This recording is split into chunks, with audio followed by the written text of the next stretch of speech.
We all struggle with feeling like there's not enough time in the day to be productive personally or professionally. We all struggle to make our time matter. It's time to take control.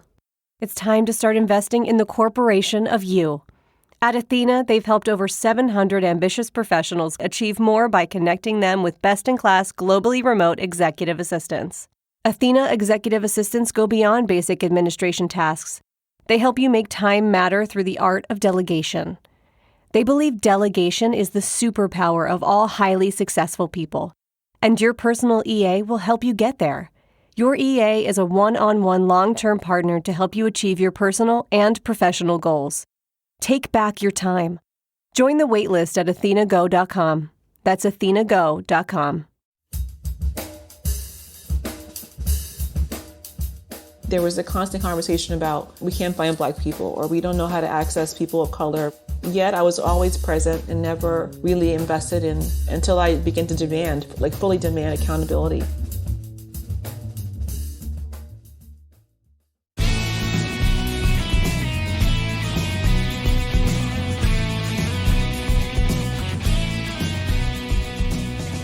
From Offscript Media, I am Matthew Zachary, and this is Out of Patience. Today on the show, another Wayback Machine throwback episode with my dear friend and fellow survivor advocate, Maimah Karmo. Maimah is an author, speaker, coach, podcaster, manifestor, convener, and founder and CEO of the Tiger Lily Foundation, which pretty much makes her a unicorn. Let's just leave it at that. She's a unicorn. Okay, unicorn. So join us as we take a trip down memory lane to a time before iPhones, Android, Facebook, Twitter, and the original Kung Fu Panda movie. Yes, look it up, kids. I'm talking about 2007 and the dawn of the young adult cancer movement. From Liberian refugee to misdiagnosed triple-negative breast cancer patient to self-proclaimed, and I quote, chemo-induced nonprofit founder, end quote, Maimah has been a dominant voice speaking out on the issues of healthcare disparities and invisible suffering in the Black community. There's pretty much nothing this woman can't do, and you're about to find out how and why. Enjoy the show.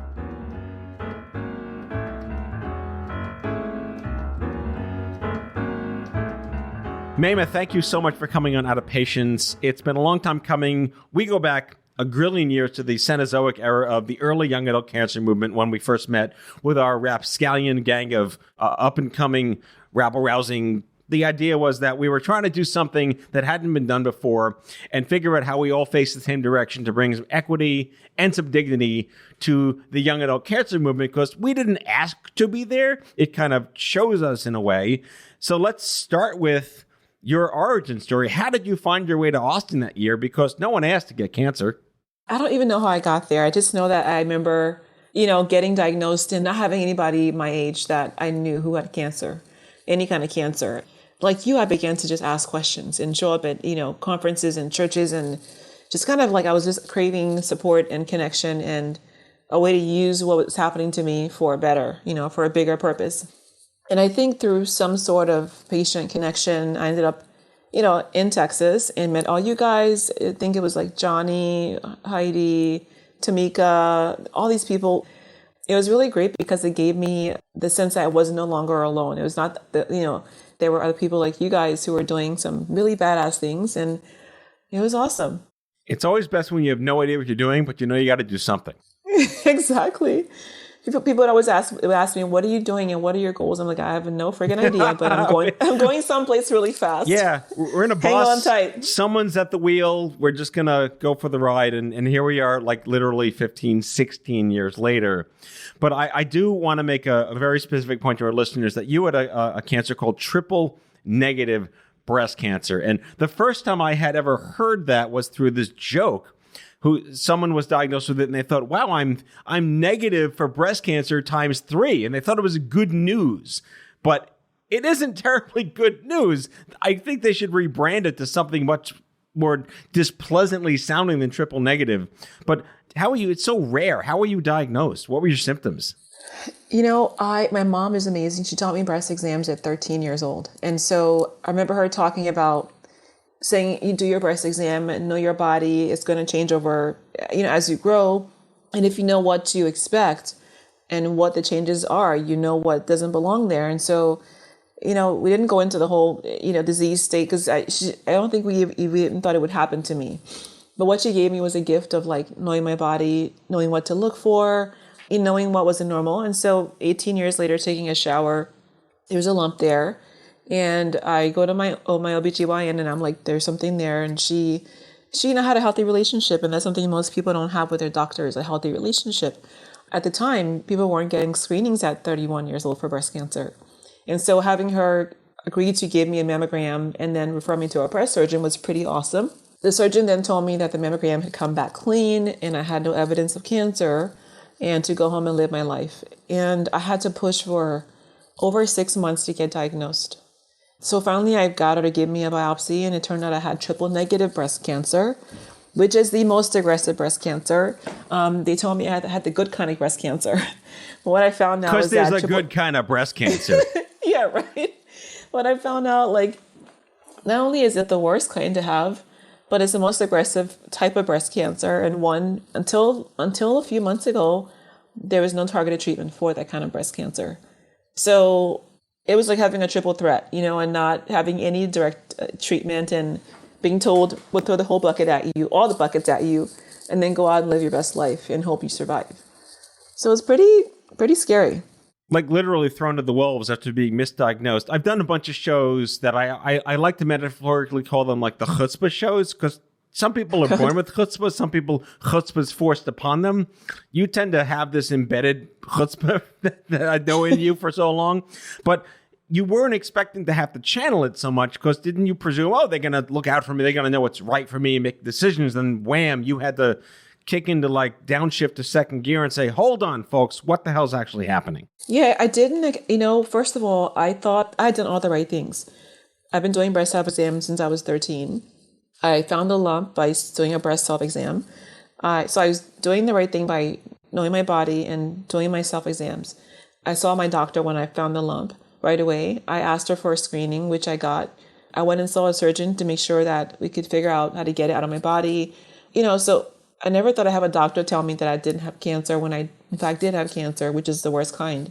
Also that I get a test, a mammogram, which would tell me that the mammo said I was cancer-free, that there was no evidence of cancer, it was a cyst. So not only was the doctor, jacked up, but the test was wrong. And the doctor and I ended up at some point arguing, and she's like, the mammogram's not wrong. You don't have cancer. And I was like, the test that will diagnose me has not yet been created. And she's like, that doesn't make any sense. And I'm like, this is wrong. It's terribly wrong. And she called me back after 6 months of pushing after I finally got the biopsy, and she was wrong. She never apologized though. But I wonder how many patients don't have the balls to keep persisting, to know what to do, to know their bodies, to look for symptoms, to be in tune, to keep thinking, you know what, I don't really feel right. This is not normal. And then to go to the doctor, and if they say no, get a second, third opinion and hire and fire accordingly until you have the right answer for your body.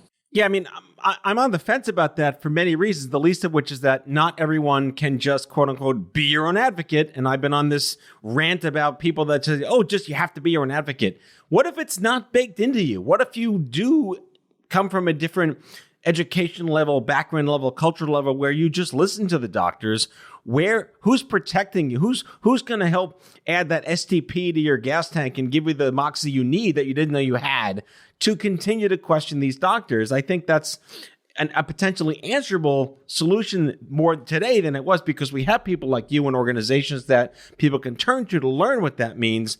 But I did want to ask you the question of all questions that I get asked all the time is, why the hell did we start nonprofits? Oh my God, because we're crazy and stupid. Therapize me. Why? Why did we do this? Why? I mean, I think because I was on drugs. I was on chemotherapy. I didn't know what I was doing. Chemotherapy-induced nonprofits. All right, we have a new band name. Yeah, I mean, exactly. There are days when I'm like, if I knew what I knew now, I would never have done this. But also I know that I could not have done this. Like, this is who I am.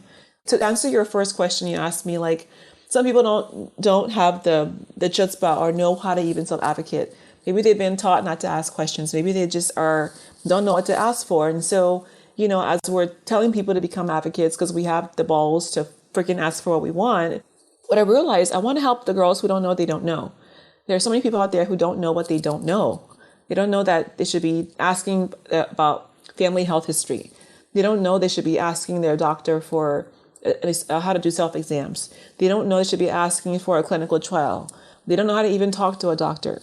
They don't have health insurance. And so for me, building Tiger Lily was a way to help people. Like, I just literally sat in bed in treatment and I just mapped in my head, like, what are all the things that people don't get because they don't know what to ask for? What are things they're asking for that they don't get?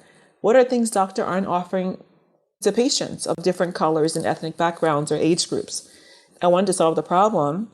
And so I thought, you know what, I'll just start and I'll build it. And people were like, you're out of your freaking mind. Like, this is a freaking, it's never going to work. And I'm telling you, there are days where I was like, I just can't. One time I called you and I was like, how many times do you want to quit? And you said every day, because it's so much work. But then when you look back at the work over 14 years, from me looking back, and people are always saying, oh my God, how do you do all this work? I'm like, if we don't do it, then who's going to do it? And if we don't do it now, then when? And if we don't do it, people are going to die because they're not getting access and resources and education. And the word you hate the most, advocacy. So right, exactly. I mean, it's always the how'd you do it? Like, I don't know. I just kind of did it. Kind of like, what's it like raising twins? Well, I don't know. I only have had twins, right? So exactly. You can't possibly know. But then you're the overnight success that took 20 years to become an overnight success. And, it's always the other way that people look at what you've accomplished. But I mean, in hindsight, yeah, do I regret starting Tip of Cancer? Of course not, because it became my path and I leaned in before the word leaning in was leaning in, you just double down and do the thing because it works. But you're right. If we didn't do it, it wouldn't get done. And it does go back to the Margaret Mead nature of that first meeting in Austin in 2006, when I think we first met, when you had the nonprofit. I'm Too Young for This. Before it was Stupid Cancer, there was Planet Cancer, there was Immigrant Angels. None of us had any idea what we were doing. We had thoughts and wishes, but I think the incubation... And no money. No money. Money? What's money? A grant? Hi, grant people. Give me $1, donors. That was where we were at. Totally scrapping together salad days as the best metaphor. But, we were a band of brothers. We were a band of sisters. We were just a band of people that collectively, as our own little incubator, I'll use your word, manifested change because we had to get it done. So let's look at the overnight success of Tiger Lily that took 15 years. What if you were to put your finger on like 2 or 3 specific things that it has accomplished, what would those be for our listeners? I feel like, first of all, there's the idea of what's possible. What we did is we literally created our own Xanadu, right? We were like, we saw this thing that didn't exist. It was a fantasy in people's minds, and we all kind of different. I mean, imagine you in New York and Johnny in Chicago and Tamika in DC and me in Virginia having these same energies and ideas. And we literally came together and found others of us. And it was, for me, that was like, oh, this is really possible. This can really happen because it's not just me. So it was giving, and as we all kind of congealed together and grew, we began to make the word patient advocacy a powerful thing, to the point where, almost every organization in pharma now has a patient advocacy, group where they support Tiger Lily and other groups like yours and Tamika's. So we made something that was impossible, a place of power, like the patients now are at the driver's seat, right? So back then it was like the patient was on the ground, then there was the nurse navigator, then there was the doctor, and then the scientist, which you can never touch. And we flipped the script over time. So I think for me, that's been the most powerful thing, to see how the industry has changed to where the patients are now becoming as powerful as the scientists and the industry partners.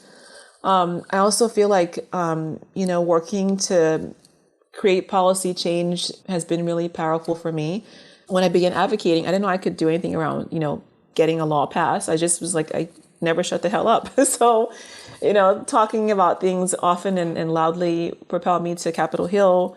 And then I worked to pass the Breast Cancer Early Act, which ensured that the CDC supported and oversaw this law that gave funding to nonprofits supporting AYA programs in the breast cancer space, and created national campaigns. And that was something I had no idea that I could do.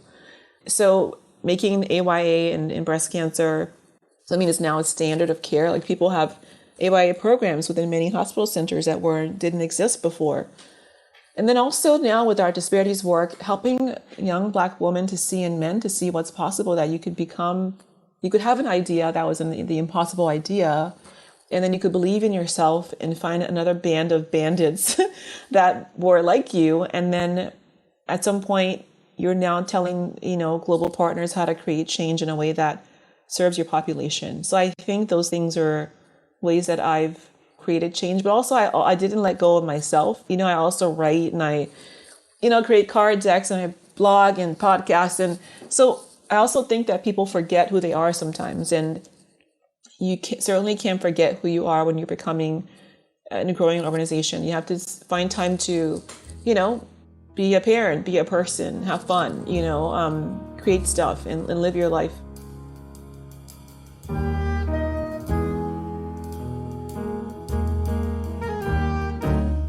Back with our guest after the break.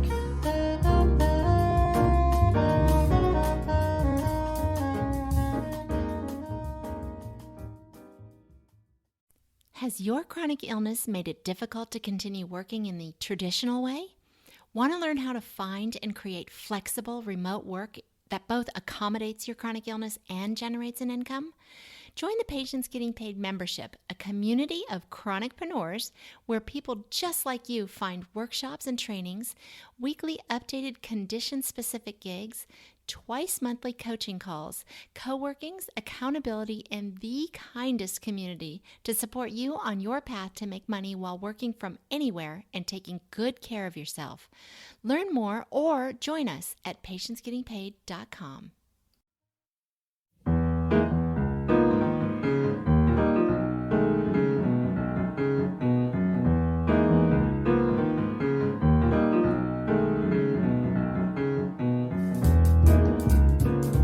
So, Maimah, let's dig into your origin story as an African-American woman, literally born in Liberia, came across the ocean when you were younger.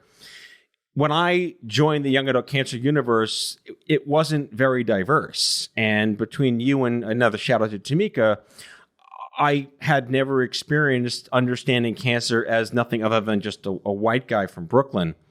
And so much wisdom was just waiting to be shared, and the undiscovered country revealing the differences, the disparities in the African-American culture with cancer.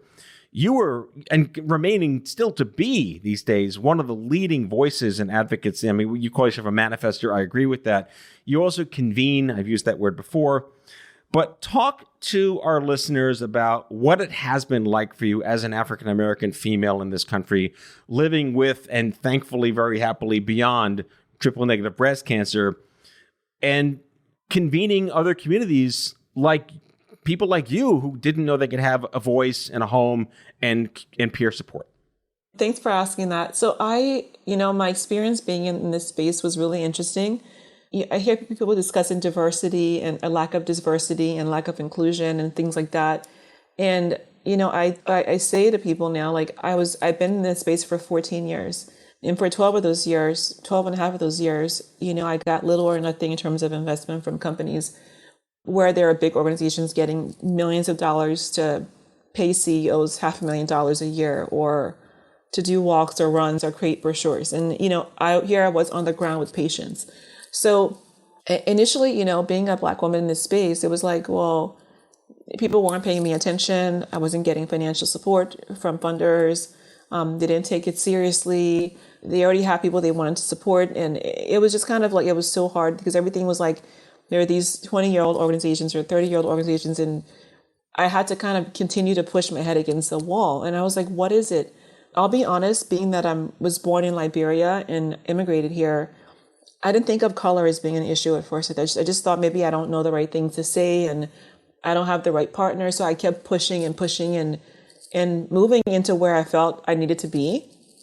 But after a while, I sat back and I thought, wait a minute, let me see who's being invited to be at these panels and be at these tables and who's getting support. And it wasn't the, young Black women run organizations. It was, white male woman led.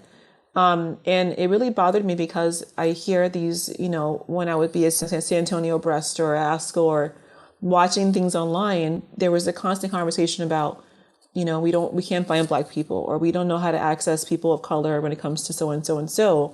Yet I was always present and never really invested in until I began to fully demand accountability, which I'm doing now. Yeah, turning your volume up to 11. You love to stop being so freaking nice. Stop being nice and be like, what the fuck? Yeah. Seriously. The convening part was like, I really thought that if people are convening tables without me there, I need to recognize my own power and convene my own damn table. So versus asking why I'm not at your table, I want to get people together who need to understand what they're dealing with, how to deal with it, and in the cancer space and beyond. So you mentioned our listening summits. We did a lot of that with the Black community, with the Mets community, with early stagers and people of different colors. And then on the other side is, how do you live your best life? And so, I had monthly brunches, and, I got women together to do, manifest summits to think about beyond cancer and beyond trauma. How do you manifest your best life? And so I find that building community is really what I'm about. So that's what I do in cancer space and in life in general.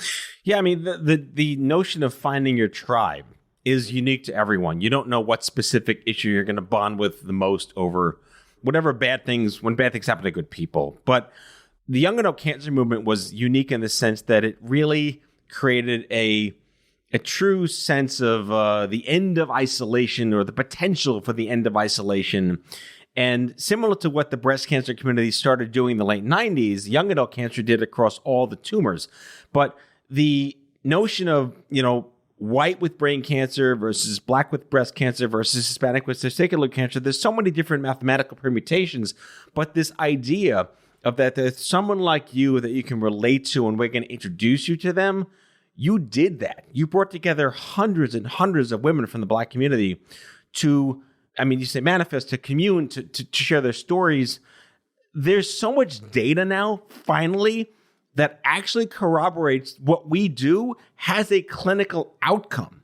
Introducing people to people like them improves your quality of life. So have you done any, yes, you pass bills. I do want to focus, it's hard to get a bill passed, so kudos on you to get bills passed. That's a whole separate show, how to get a bill passed. But don't ask. I know. But I've tried, trust me. So just the mere fact that you have built a community that now has given so much life to so many people, where do you see that scaling? How does that move into the fact that different drugs are coming out and now there's clinical research, and we talked about even accessing more people being open to receiving community?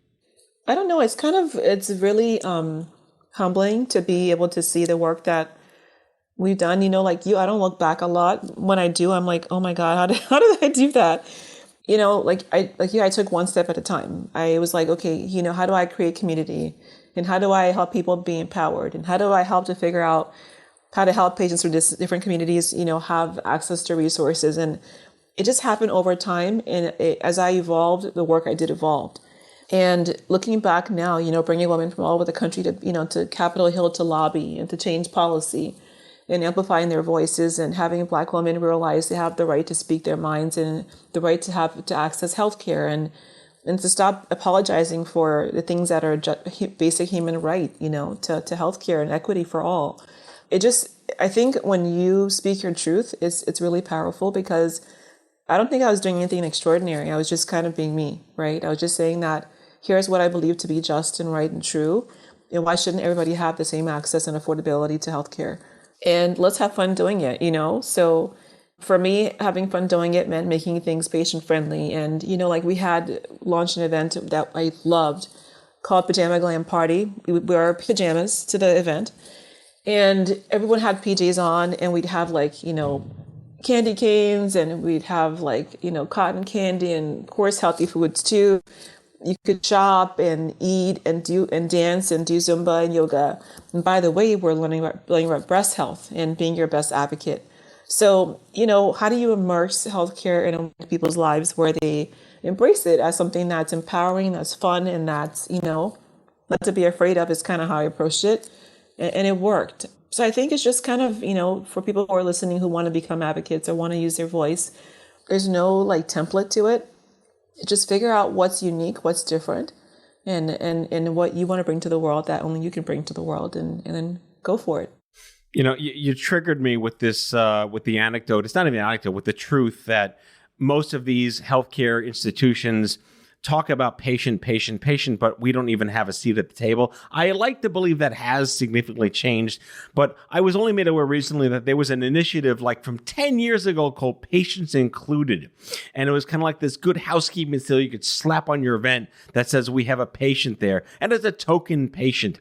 So let alone having just, like the one person, like I've been the token patient, you've been the token patient, like we're there for like to be trotted about on a runway and say, we have a patient here. Look at that. Yeah. So you've done something that takes it even a step deeper, which is just don't have just a patient, have a patient of color, have a diverse perspective, put together a patient council. So let's talk about the inclusion pledge, because I'm deeply inspired by let's go back to chutzpah and moxie to get this out there, and it's actually working. So I always look at what disparities there are, and I want to fix them. So when I began Tiger Lily, was young women, and then I began to see the disparity in the med space. And then looking at women of color who have a 40% higher death rate from breast cancer, more aggressive breast cancers, and less access to care. And so I kept thinking, how do we solve this problem? And so I thought, well, let's have a listening summit, because what people do in pharma and other industries is they create a product or a website or whatever, and they say, here, and watch this commercial and do this thing. And then here's a brochure, and maybe you'll do that thing. Or here's a unbranded website and make you do whatever. It doesn't work. What works is figuring out the communities you want to serve, what their specific needs are, and how you can help them co-create solutions. And so I thought, let me see if this will work. So we invited women to DC, and we flew patients in to listen to the Black population and learn what their challenges were. And we learned a lot from those conversations. We learned that they didn't know that there were tables they could be at, and how to utilize their voices. And the list went on. So we launched a pledge at San Antonio, myself, along with two of my good friends, Christine Hajdan and Julia Mauez. And the pledge initially was that we wouldn't be at any tables that didn't include a woman of color's experience, or any conversations, panels, boards, whatever. We would just say no. And then it kind of worked, but I thought we have to figure out how to make people accountable for not taking the pledge. And so I spent a lot of time with my team to figure out how do we, what are the segments that affect Black women's lives and health? And how do we make those segmentations accountable? So whether they're policy, pharma, industry in terms of associations, San Antonio Breast Cancer, ASCO, and how do we look at all these systems and make them accountable to looking within and seeing what they're doing right or wrong and what's not working, and investing in the Black community in a way that created equitable, actionable, systemic long-term change. And so we launched a pledge in June, and I sent all my partners an email, friends, and I said, you have to take this pledge. It's not optional. And you have to do something about it. You have no choice, because I am going to manifest that. And they all said, we love how actionable it is. And sometimes people just don't know, because some were saying, wow, these are great examples of ways we can make change, and we just don't know. And some were kind of hesitant to take the pledge. And then George Floyd happened. This man got murdered on camera, and people got to see what Black people go through all the time. We have a foot on our neck all the time in terms of healthcare. We have a system that doesn't work for us, that doesn't work with us, doesn't work by us. And so, it was so hard to see that happen to that man and see him suffer like that. But it gave people the sense of the invisibility of Black people and Black pain. And they began to see how a system has been inequitably set up against us. And so it literally, we launched a pledge, and everything happened, and the world got to see Black trauma, because it was too much to contain. And then realizing that they had to make commitments that were led by a Black-led organization and by somebody who's lived and breathed disparities her whole life. And as a person, a patient, and throughout the healthcare system. And so it's been pretty amazing. In less than a month, less than 2 weeks, we had 11,000 commitments on change.org. We now have about 40 companies in pharma who took the pledge. San Antonio Breast took the pledge, and we're creating a healthcare disparities conversation that will be live on the virtual stage. And we're getting associations, corporations, and advocacy groups to commit as well, and it's growing. So it's been pretty freaking awesome to see it, manifest and grow. And if our listeners want to learn more about the Diversity Pledge or the Inclusion Pledge, where can they go? They can go to our website. It's www.tigerlillyfoundation.org. And there'll be a pop-up banner that'll have a link to the page. They can go on the page and they'll learn about how it started, why it's important to take the pledge, who's a part of the pledge, and how to make actionable change within diverse communities of color. I adore you, but I think I figured out what I adore the most about you just now. What is that? That you said www. What? We're showing our age. No, what do I say? Just like what? The Tri-Dub was killed like 10 years ago. Well, whatever. I'm still 30 in my mind. So when was it killed, by the way? No one told me. I don't know. I didn't get the memo. I'm going to start the Death of Tri-Dub pledge myself. And I'll sign it. Yes. So, yeah. All right. So final quick life hack question for our listeners. If you can put this together real quick. Parenting while running a nonprofit during a pandemic in 30 seconds. Lots and lots and lots of wine. Maimah Karmo, my dear friend, I'll just call you a unicorn. But for the sake of our listeners, I'll quantify that by saying best-selling author, speaker, coach, cancer survivor, manifester, president and CEO and founder of Tiger Lily Foundation, host of Pure Bliss on Apple Podcasts, author of Unicorn Boss, Running Towards Bliss, and why don't you say it? Author of Unicorn Boss, Running Towards Bliss, Staying Authentic, Aligned, Zen, and Being Tapped the Fuck In. Thank you for coming on Out of Patience. Thanks for having me.